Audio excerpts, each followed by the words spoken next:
everyone, it's Soul Guidance Monday. Tomorrow is a full moon in the sign of Capricorn. Get prepared for that. It's at 5:56 Central Daylight Standard Time for us. What does that mean for us? That means emotions that were deep-seated in us will be surfacing, will be coming to the surface. But here's the thing, for the last 8 days we've been feeling this. So really look into what's happening with your life.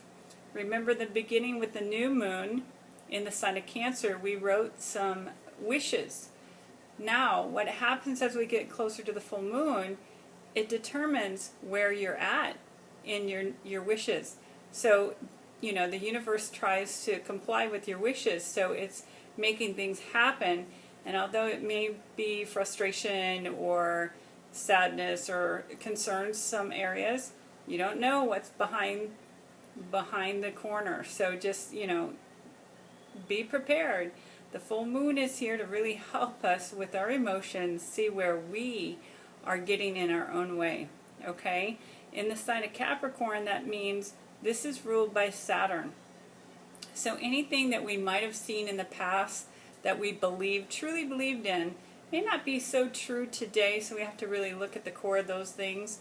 But also looking at relationships. Where are people cold or calculated in our relationships that aren't really reciprocating maybe warmth or some really good loving, nurturing energy that maybe we need in our lives? If you have people like that in your lives, I always suggest get rid of those toxic people.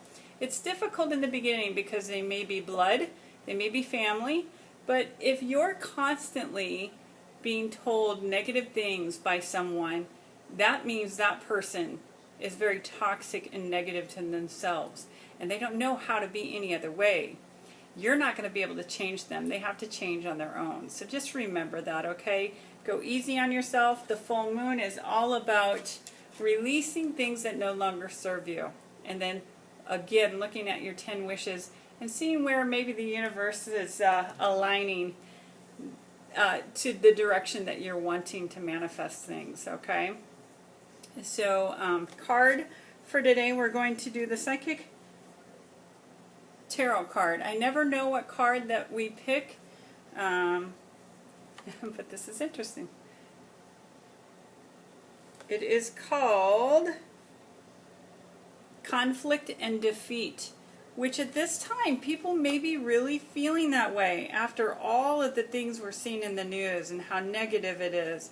And we're not really knowing, is it really the truth, or are they just giving us stuff that we really don't want to hear, but we're listening to it anyway? So here it is, Conflict and Defeat. The number 5 mental card represents significant learning and change, and how to handle yourself in this time is vital to your overall well-being. This card could relate to lack of sensitivity in taking action or in response to conditions or situations around you. This need for sensitivity could relate to you or someone else in your life. Even though a battle can be won, it's important to evaluate the cost and pain to both parties. Sometimes it's best to surrender and walk away if no answer or victory can be achieved. Don't assign blame, become deceitful, or set out to get revenge. For this result in the negative energy becoming part of you. You are being tested on how delicately and gently you take your next step. Remember, everything in your life is an opportunity to learn and grow. That's one thing I have to say. When somebody tells you something that at the moment makes you angry or makes you sad or disappointment, something to that effect, my suggestion, do not react. Whatever you do, do not react. Ask questions. Get a deeper understanding as to why somebody may have done something like that, and then let it go for a while.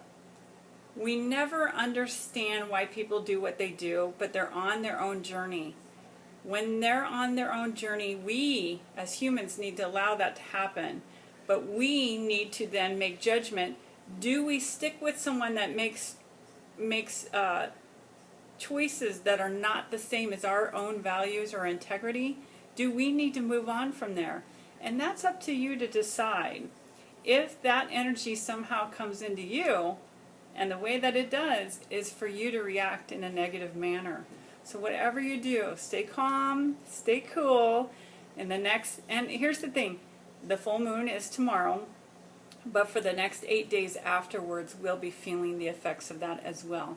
So just stay calm, stay cool, and focus on how you can improve yourself.